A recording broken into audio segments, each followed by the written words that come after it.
My name is Finn. I run a charter fishing boat, the Molly R, a stout 35-footer out of a small, cold port in the Pacific Northwest. I've been on the water my entire life.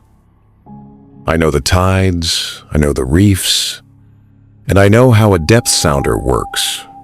Or, I thought I did. It's technology, it's physics, it's not supposed to lie. It simply reflects what's there. The anomaly started 3 weeks ago. We were fishing a remote shelf known locally as the Drop, where the continental shelf falls away into a massive black trench, miles deep. My depth sounder, a new high-end Furuno unit, suddenly started picking up a massive signature that was mathematically impossible. It wasn't the jagged, familiar rock bottom. It wasn't a sunken wreck or a massive school of fish. It was a perfect, repeating geometric shape suspended 500 feet below the surface. The sonar painted it as a solid, complex pyramid, followed by a perfect flat line, then another identical pyramid. This wasn't a natural formation. It was a precise, regular pattern or number sequence that shouldn't exist in nature. The sheer impossibility of it was a physical sensation. The tactile texture of the air in the wheelhouse felt suddenly cold and thin, like breathing in a deep freezer despite the working heater. I tried every rational explanation. I dismissed it as malfunctioning or haunted technology. I reset the systems, checked the transducers, and even paid a dive team to inspect the hull for fouling. Nothing worked. Every time we went back to the Drop, the pattern returned with chilling clarity. I started to suffer psychological dread, my sleep consumed by the repeating geometry. The pattern became my reality, a vast, silent, perfect structure being meticulously built beneath us by a cold, inhuman intelligence. I brought the boat back to the dock and spent a week analyzing the recordings on my computer. I discovered the staggering precision. The pyramid shape repeated every 117 feet vertically. Horizontally, a new structure appeared every 2.4 nautical miles. The structures were not random. They were being placed according to a flawless external blueprint. My first moral failure was lying to my deckhand and telling him it was just interference from a classified military sub. I protected the horror, making it my own secret. The sounder wasn't just showing a picture. It was emitting a rhythmic, low-frequency sound into the water. A deep thrum-thrum that resonated through the fiberglass hull and into my bones. I realized the sounder wasn't just receiving the pattern. It was somehow interacting with it, maybe even drawing it out of the black water. The supernatural unease was the realization that the equipment I relied on to navigate the rational world was instead providing a precise, terrifying window into an anti-world of perfect, cold geometry. My mind became utterly obsessed with the number sequence. I started seeing the repeating vertical distance, 117, in everything. The lines on my palm, the time on the digital clock, the number of steps to my bunk. It was a pattern that shouldn't exist but was now dictating my life. I found myself calculating the impossible angles, the sheer mathematical arrogance of something so flawless existing outside human control. I finally tried to calculate the structure's total volume and realized the mathematics were non-Euclidean, infinite. They couldn't be drawn on any map or comprehended by human physics. My logbooks, once filled with precise coordinates and catch details, began to contain only the repeating patterns sketched in frantic pencil, a descent into pure line and form. The light from the screen felt like it was burning the perfect shapes into my retina. The last time I went out, I took a risk. I lowered a specialized camera rig to 500 feet.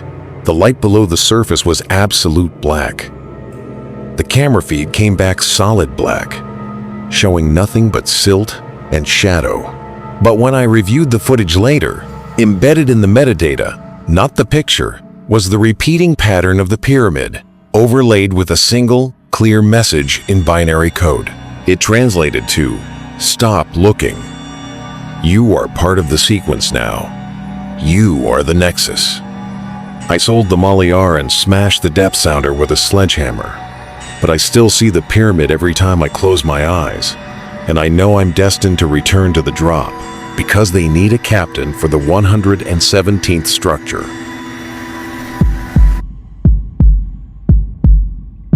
My name is Sarah. I was single-handedly ferrying my 30-foot ketch, the Albatross, down the coast in thick, pea soup fog.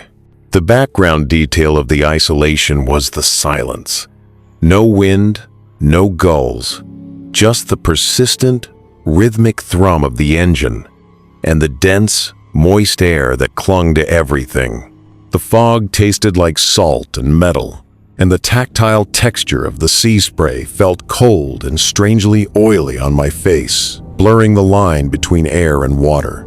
I was relying entirely on radar and GPS. Visibility was literally zero. I couldn't see the bow from the cockpit. I felt the slow, creeping anxiety of being disconnected from reality, adrift in a white, cold void. The psychological dread was intense, but manageable, until I saw the reflection. I glanced over the side of the deck railing. The still water, usually dark, was acting like a flawless mirror due to the specific density of the heavy fog, perfectly reflecting the faint light of my own running lamps. In the reflection, I saw my boat, the Albatross, but perfectly mirrored and facing the opposite direction, as if an identical boat was glued to mine beneath the surface, separated only by the thinnest membrane of water. This, I tried to convince myself, was a classic case of memory distortion or false perception, a trick of the mind under sensory deprivation. I laughed it off, a bizarre visual trick caused by the specific density of the fog in the water.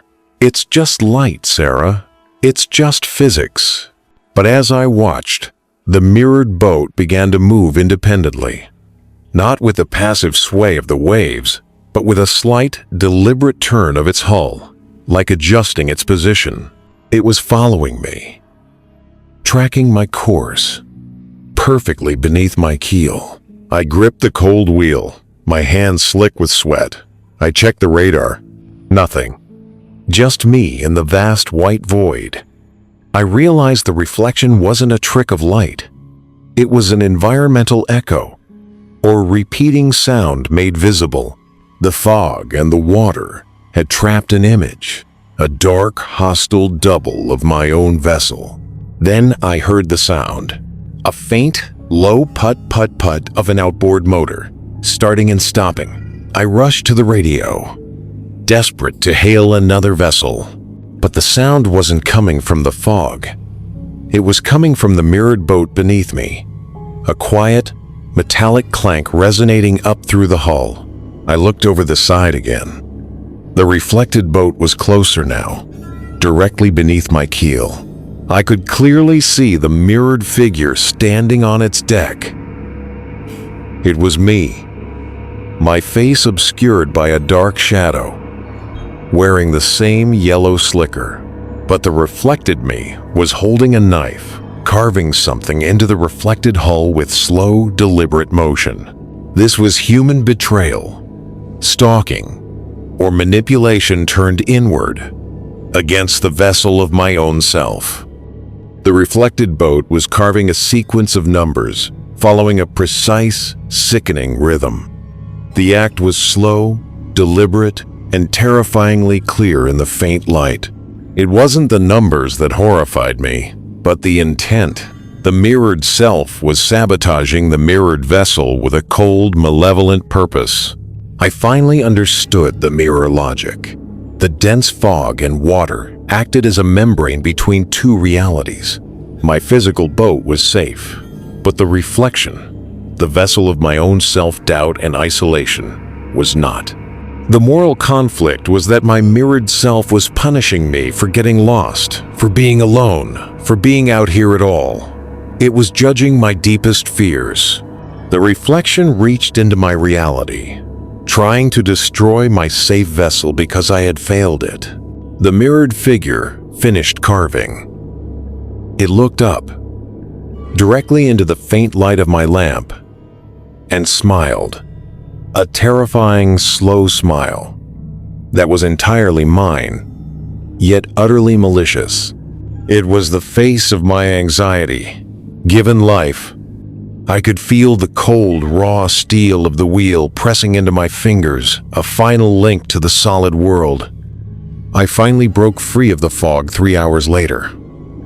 But I refused to look at the bottom of the hull, because I know the damage my reflection did is now burned into my own keel, a debt I can never scrape clean. If your environment exposed a secret pattern below your boat, would you follow the logic or run?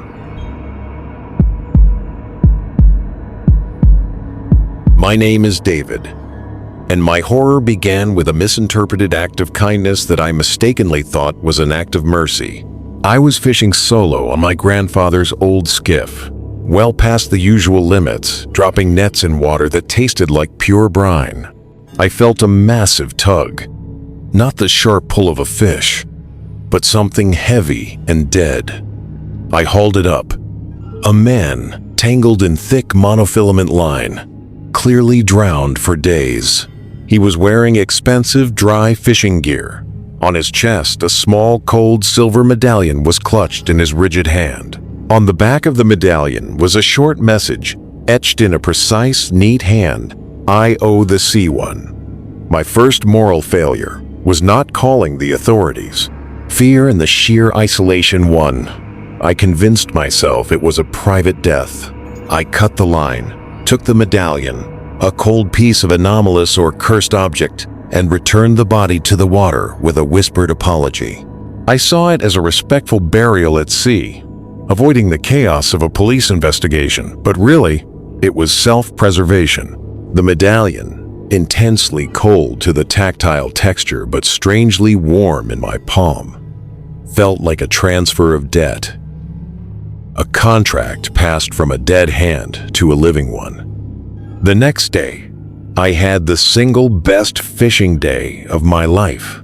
The nets were overflowing with silver fish, so thick they almost shredded the nylon. The next day, even better. The catch was impossibly large, a pattern or number sequence that shouldn't exist in natural fishing.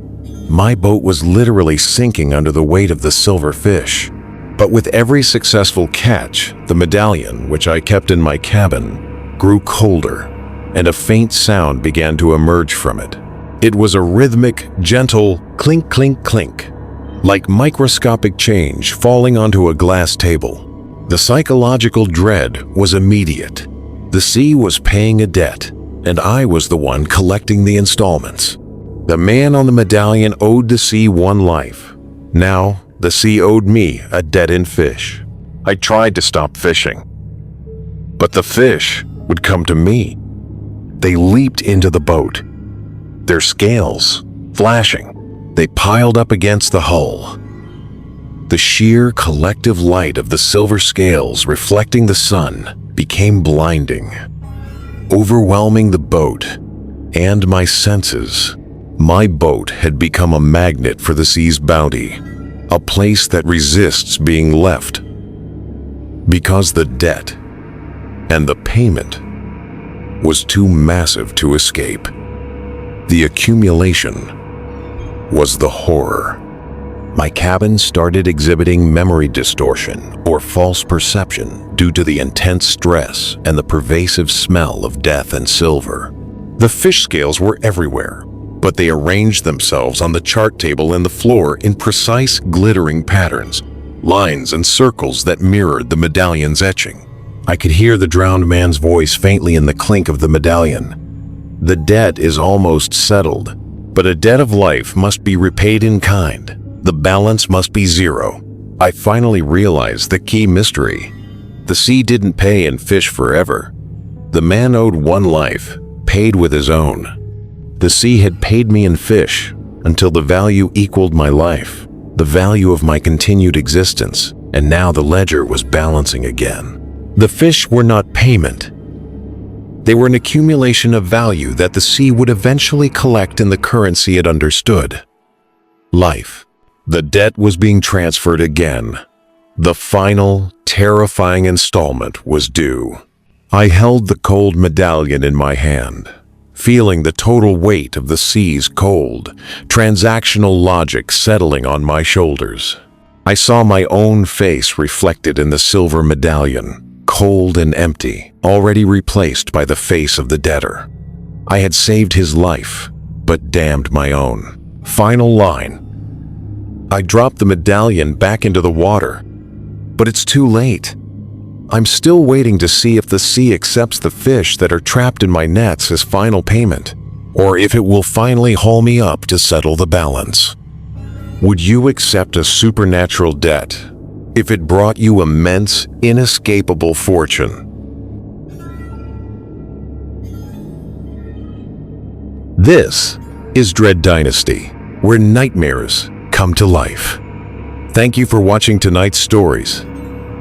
Don't forget to like, comment, and subscribe, because the next nightmare is closer than you think. Check the channel for more interesting nightmare